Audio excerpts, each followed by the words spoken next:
दोस्तों नमस्कार। कक्षा 10वीं एमपी बोर्ड वाले बच्चों का इंतज़ार ख़त्म हो चुका है, क्योंकि जिसका इंतज़ार था आपको वो चीज़ आ चुकी है आपकी स्क्रीन के सामने। जैसा कि आप सभी बच्चे देख सकते हैं, आप सभी से मैं एक रिक्वेस्ट करता हूं दोस्तों, आप सभी स्टूडेंट दोस्तों चैनल को सब्सक्राइब करके ज़रूर रखना, क्योंकि मैं आपको वार्षिक परीक्षा 2026 में टॉप करवाने के लिए कंटेंट दे रहा हूं। याद रखिएगा, ऑल सब्जेक्ट के कंटेंट आपको मिल जाएंगे। आप मुझे इंस्टाग्राम पर फॉलो कर सकते हैं, इंस्टा की लिंक मैंने डिस्क्रिप्शन में डाल रखी है। आइए स्टार्ट करते हैं कक्षा 10वीं एमपी बोर्ड और ये हिंदी सब्जेक्ट का पेपर, वो भी सॉल्यूशन सहित। सारे क्वेश्चन के आंसर मेरे द्वारा आप लोगों को बताए जाएंगे, तो सभी बच्चे चैनल को सब्सक्राइब कर लेना। कुहासा का अर्थ है दोस्तों, प्यारे बच्चों, कुहासा का मतलब होता है कोहरा।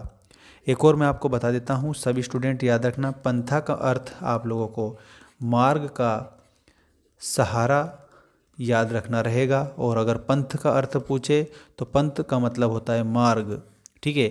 और इसके अलावा संबल का मतलब आपसे पूछते हैं तो संबल का मतलब भी आप लोगों को सहारा बताना रहेगा, ठीक है। यहाँ पर कुहासा का अर्थ पूछा है तो कुहासा का अर्थ होता है कोहरा, ठीक। इसके अलावा दोस्तों अगर आपसे पूछते हैं प्रवंचना का अर्थ बताइए, तो प्रवंचना का अर्थ आप सभी बच्चे बताएंगे धोखा, ठीक, ऐसे बता देना। चलिए आगे बढ़ते हैं।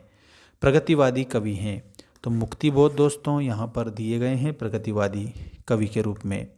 नेताजी की प्रतिमा की ऊंचाई कितनी थी? 2 फुट थी, तो इसमें आप सभी बच्चों को 2 फुट आंसर के रूप में करना रहेगा, बिल्कुल करेक्ट। नेक्स्ट आप देखिएगा, कलम का जादूगर किसे कहा जाता है? तो रामवृक्ष बेनीपुरी को कलम का जादूगर कहा जाता है। रामवृक्ष बेनीपुरी करेक्ट आंसर हो जाएगा। इसके बाद अगला देखो, सूर सारावली के कवि का नाम है, तो सूर सारावली के कवि का नाम सूरदास हैं। इसके अलावा दोस्तों साहित्य लहरी जो है ना, ये भी सूरदास की ही रचना है। तो साहित्य लहरी आप सूरदास बताएंगे, सूर सारावली बताएंगे, और सूर सागर भी आप बताएंगे। सूर सागर की रचना भी करने वाले कवि कौन हैं? तो वो हमारे सूरदास जी हैं, करेक्ट याद रखिएगा। अगला देखिएगा, कवि निराला का जन्म कब हुआ था? तो आप सभी बच्चों को याद रखना रहेगा, और वो हो जाएगा बिल्कुल करेक्ट के रूप में 1899, 1888 या फिर 1904। एक काम करो, इसका आप सभी बच्चे कमेंट करके आंसर दो, क्योंकि एक वीडियो मैंने पहले बताया था, तब आपको मैंने बताया था कि दोस्तों निराला दोस्तों छायावाद के आधार स्तंभ कवियों में एक हैं, ठीक है। और प्रसाद पंत निराला, महादेवी वर्मा, ये छायावाद के 4 कवि हैं, जिसमें निराला का जीवन परिचय के रूप में आपको मैंने जीवन परिचय बता रखा है। आप उसका जन्म आप बताएंगे मुझे जल्दी से जल्दी।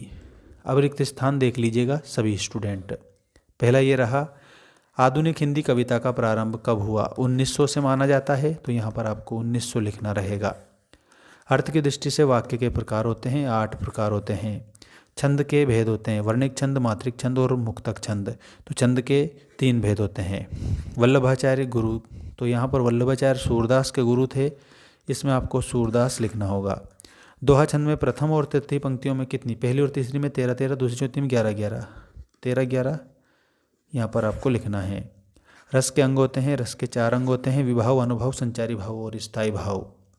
इसके बाद अगला क्वेश्चन जोड़ी मिलाइए वाला, ये रहा आपकी स्क्रीन के सामने, और ये पूरी जोड़ी में लिख देता हूँ आपके लिए, देखिएगा। शिव पूजन सहाय के आगे माता का अंचल लिखना है, राम वृक्ष बेनीपुरी। तो यहाँ पर आप सभी बच्चों को याद रखना है, और वो आप सभी स्टूडेंट का क्या हो जाएगा? राम वृक्ष बेनीपुरी के आगे आप सभी बच्चों को लिखना है माता का अंचल, तो ऊपर है, उसके नीचे मुजफ्फर दे रखा है मेरे भाइयों बहनों, तो मुजफ्फरपुर लिखेंगे। मैथिली शरण गुप्त के आगे पंचवटी लिखेंगे। रिसाई का मतलब होता है क्रोध करना। चौपाई में 16 मात्रा होती है, 1 अंक में 1 अंक की आप लिख देंगे। इस तरीके से आप इस जोड़ी को मिलाएंगे सभी स्टूडेंट, और ऐप को डाउनलोड कर लो यदि आपको 6 सब्जेक्ट के नोट्स चाहिए तो, ठीक है।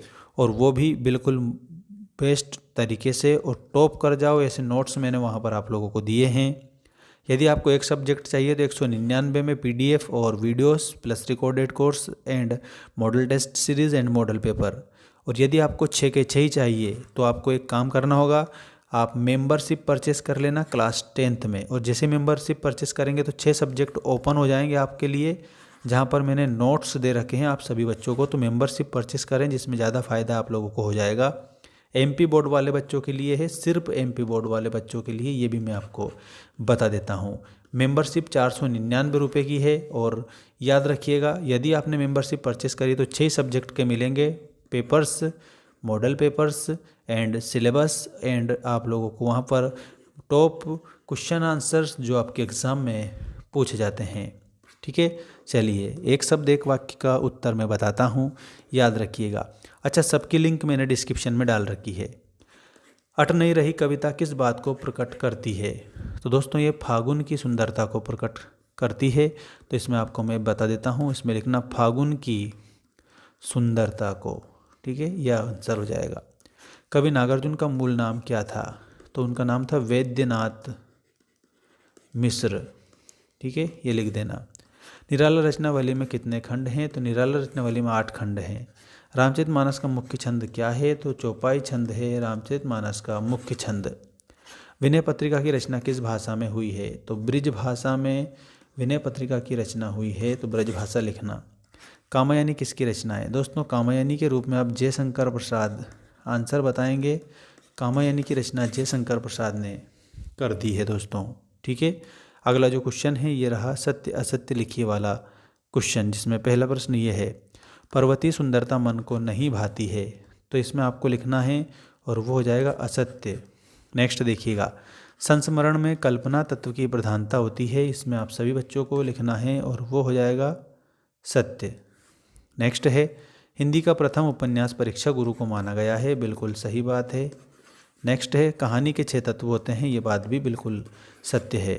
श्री कृष्ण ने गोपियों को समझाने उद्धव को भेजा था। ये बात भी आपको सत्य बताना है। बिस्मिल्लाह खां हिंदू मुस्लिम एकता के समर्थक थे। ये बात भी आपको सत्य बताना है। ठीक है, बाकी और जो ये क्वेश्चन दे रखे हैं ना, इनका अगर आपको PDF चाहिए तो आप हमें ज़रूर फॉलो करें। और एक और बात मैं बता दूं, सभी की लिंक जो है दोस्तों मैंने ऐड कर दी है डिस्क्रिप्शन में, जिसमें ऐप की लिंक मिलेगी और मेरे इंस्टाग्राम की लिंक मिल जाएगी, तो वहाँ से मुझे ज्वाइन कर लेना। टेलीग्राम की लिंक भी मिल जाएगी। ठीक है, तो ज़रूर आप ज्वाइन करें अगर आपको फ़ायदा उठाना है तो।